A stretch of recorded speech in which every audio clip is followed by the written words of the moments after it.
Welcome, Helen. Thank you so much for taking the time to sit down with me and talk about Mary. Thanks, Jacob, and thank you for this invitation to do this interview. I really admire musica, intima, and I'm looking forward to hearing your concert. So yes, my name is Helen. My pronouns are she, her. I'm an Anglican priest in the Anglican Church of Canada, working at St. Clement's on the unceded territory of the Musqueam, Squamish, and Tsleil-Waututh nations. And my history, my ancestry is English. My parents lived in South Africa for 10 years and then immigrated to Canada with their 3 children, including me. So that's how I wound up in this place. I studied at Briarcrest College for my undergraduate degree in pastoral ministry. Briarcrest is an evangelical Christian college. And then I went overseas to Durham University in the UK to do my master's in Christian theology, which is where I really started to dive into Marian studies. Mary, mother of Jesus, she's revered in all 3 of the Abrahamic faith traditions. So Islam, Judaism, Christianity, we see Mary there. Depending on how you interpret what we know of Mary, she was likely a young girl, maybe 14 years old. She was a Jewish person living in under Roman occupation, and a descendant of what looks like some pretty royal lineage, according to what we see in the scriptures, although it's debated whether or not at the time of her life she was wealthy or if she was poor. There's kind of different interpretations around that.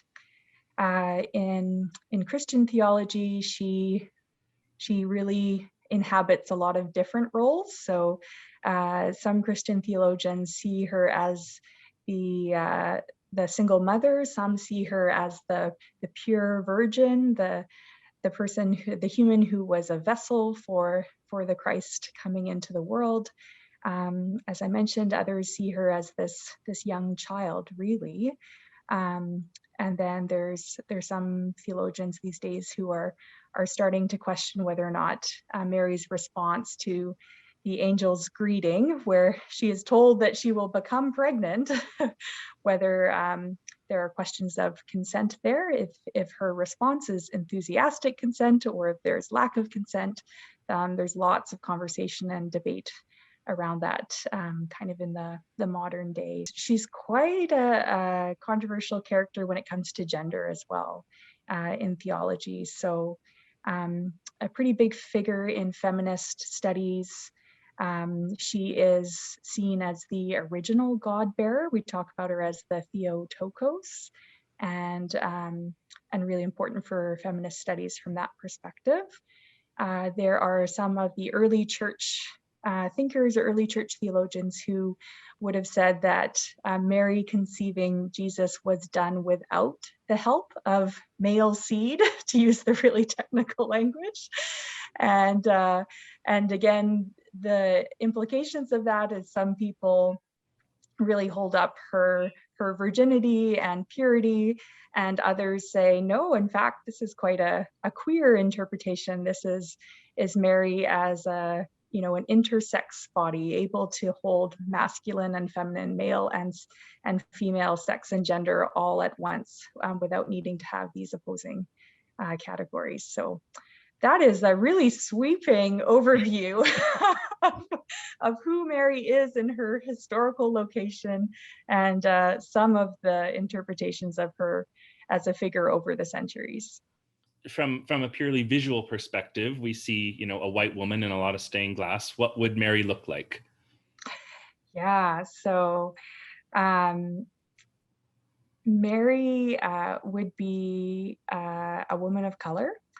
And interestingly, many of the statues and artistic renderings of her from European or colonial settings do paint her as white. A little bit later on, as Christianity starts to be adapted to local cultures, we start to see some of Mary's historical culture and ethnicity reemerge. From a faith-based perspective, what would you say you were taught in your early Bible college days or in Durham versus where you've come to now? Would you say there's a progression? Absolutely.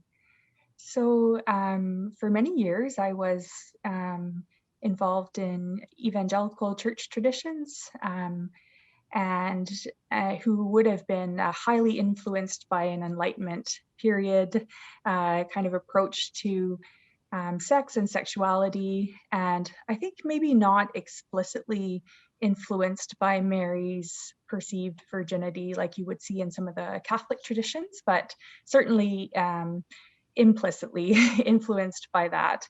And so my early understandings of Mary and some of the theology that surrounded her very much would have focused on some of that purity culture, the importance of what gets described as virginity when it comes to sex and sexuality. And then from there, it's really evolved. So as I mentioned earlier, later on, I've started to read a bit more about what Mary actually says and does in the Bible, and trying to read what her response is. Is it enthusiastic consent to becoming pregnant, or is there lack of consent there? So that's something I'm still exploring a little bit and learning about. Again, I think early in my youth and young adult years would have had this kind of unconscious bias thinking about Mary as somebody who was Caucasian. I think I just wouldn't have thought otherwise until I started to really read about who she was as a historical figure. And that's when some of this theology around her as a person of color emerges and is really, really important to consider. And ultimately, I think maybe the strand that has been consistent throughout my learning of Mary throughout my years is that aspect of her as this God bearer. So that hasn't changed. I still see her as that and understand her as that. And of course, the implications for that in my life maybe are a little bit different now than they were back then. Yeah. Well, I think, and it's interesting. We're trying with this concert to portray as many versions of Mary as we can. And yes, we are singing the Angel Gabriel because there's a lovely tradition of that Basque carol. It's a beautiful piece of music. And it is, we question when we're singing, and then gentle Mary meekly bowed her head. That's maybe not the type of consent that we want to be portraying in modern society or ever in society. So I think it's interesting to think about how you can reframe some of these older texts or older carol ideas into something new by putting them next to a reading that might picture Mary more as God bearer or something like that. Absolutely. You talked a bit about Mary in stained glass, but in general, Mary in pop culture, which she is a figure in pop culture, in church culture, and in specifically choral music. I know you are very involved with the choral scene in Calgary and here as well. What do you see in Marian music and imagery and perception, and what do you think might be missing? Yeah. So lately, I've started to read up on Latin American, Latinx representations of Mary. And there are some really interesting adaptations of her in Latin American culture. So as early as the 16th century in Mexico City, you see artistic representations of Mary in one of the Catholic churches there as the Lady of Guadalupe, and there's this whole shrine dedicated to her, and she is portrayed as Latin American. So I find that incredibly provocative and beautiful, and have really enjoyed seeing some of those historical representations that I didn't know were as early as even the 16th century. Where I see them in pop culture and music, certainly a lot of Latin American rap music. Mary is quite a central figure, as well as in sort of graffiti or modern art portrayals of her as well. So that's maybe the rendering that I think of that comes to mind right away. When I think about choral music, as you've mentioned, just seeing these different portrayals of Mary side by side, I think about planning our own lessons and carols service here at St. Clement's, and my music director has inserted this beautiful hymn called "Stay My Child, My Body Sharing." And I've never sung it before. And it's by Anna Briggs, who's a contemporary lyricist. She's 20th century. And the first verse is, "Stay my child, my body sharing. Girlhood's peace from me is torn. Well, I know a mother's fearing, hope miscarried, joy stillborn. Lullaby, lullaby, God has heard a mother's cry." So that's quite a stirring text for, just to be juxtaposed against something. "I Sing of Mary, Pure and Lowly" is the other one I have written down here, by the late Ronald Palmer, 19th century lyricist. And so the lyrics of the first verse of that hymn: "Sing of Mary, pure and lowly, Virgin Mother undefiled. Sing of God's own Son most holy, who became her little child. Fairest child of fairest mother, God the Lord who came to earth, Word made flesh, our very brother, takes our nature by his birth."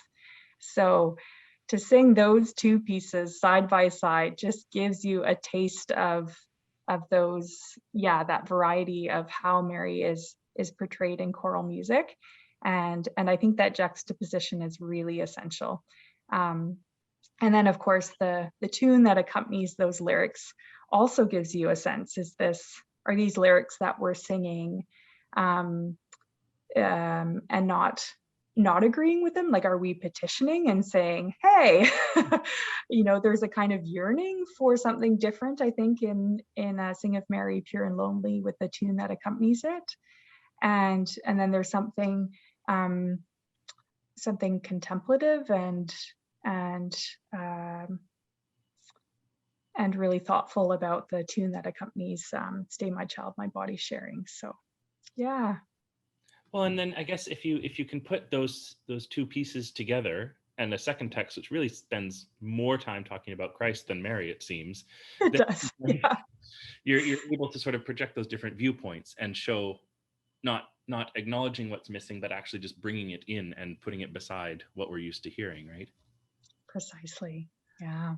One of our sung texts is a poem from Vilborg Dagbjartsdottir, an Icelandic feminist modernist, just died this year. And she wrote a lot. She used Mary a lot in her poetry, but the one that we're singing, the quote is, "In the church, there's a picture of Mary with gold all around her hair. Mommy says it's because Mary has such a wonderful boy." And so it's exactly the same sort of imagery that you're talking about, and that we're saying, okay, if Mary's here because of Christ, and we're going to talk about Christ mostly, and then add Mary in as a footnote. But how would you respond to a text like that? Mm-hmm. Yeah, I was really sad to learn that Vilborg had died so recently, and happy that you're able to do this concert so soon after to honor her work. So as I read that text, and my first impression was, I just pictured this mom walking through a church with her little toddler, and she's just exhausted, and the toddler's been misbehaving all day, and points out one of the portrayals of Mary and says, "What's all that all about?" And she says, "Well, that's because she had such a wonderful boy." It's kind of a cheeky comment to her toddler child. So that was immediately, I guess, kind of the emotional connection that I made with the text and the image that came to mind. Thinking about who Vilborg was in her context, and knowing that she was quite an advocate for children. In some sense, it makes me think of the role and the importance of caring for children in society. And so maybe she's wanting us to think about that, to draw our attention to that as well. There is maybe also some social commentary around women in society being credited because of the men that they're associated with. I wondered about that. And then seeing as well that tension between Mary, the historical, very real mother with a young child, and Mary, the symbolic, with the gold ring around her head, and who she's been received as, and maybe some commentary around that tension as well, and just wanting to say that both are there. Yeah. Well, and I think that's sort of the inspiration for this program. We actually found this piece long after the program had already been set, and it ended up on the program, and I'm very grateful for that. But looking at sort of the bottom line of the facts is that we have a woman here who's a scared, probably pregnant teenager, right? And most Christmases, what we sing is some beautiful Ave Marias, which are a wonderful bread and butter of the choral literature, and even they can be quite emotive. And I've certainly seen settings of the Ave Maria that seem to take into account some of the fear, apprehension that might be part of that. But we were really hoping to just showcase that there might have been other emotions besides joy. Yes. What's one thing you would hope an audience, with or without a faith-based perspective, could take away about Mary? I think that willingness to embrace her as a historical figure, first and foremost, to really consider who she was in her time and place, and then as well to be open to who she is as a symbol. And there's a lot there. She's a really expansive character, really expansive symbol, and she has inhabited so many spaces and ideas and representations throughout history, faith-based or not. So I think there's something to be said there for us emulating Mary in our willingness to be expansive in our own curiosity about things that might appear mysterious or strange or unfamiliar to us, and our willingness to embrace them. So I see her as a really prominent figure for faith-based and non-faith-based people alike in that way. I wrote down a quote from my supervisor at Durham, who's a renowned Catholic theologian, and he's done quite a bit of work in queer theology. And he says, "One of the queerest things about the Christian church is that it celebrates in its symbols what it denies to its members." And he was speaking specifically about Mary, and saying how she just pushes us out of all of our boundaries and all of whatever boxes we might have, again, religious or non-religious. And I think that's really interesting to think about. Where are those areas where we're not allowing identities or people into our life where we could be? And I think Mary is a really excellent role model and example. What do you think in the world of choral music? So much of what we sing is sacred music, especially around Christmas. It's a lot of Mary, but there are many Ave Marias programmed around the year. There are many sacred texts programmed throughout the years. We sing requiems quite a lot. We sing masses quite a lot outside the context of a liturgical performance. What do you think is the job of choral institutions bringing this music out into the world?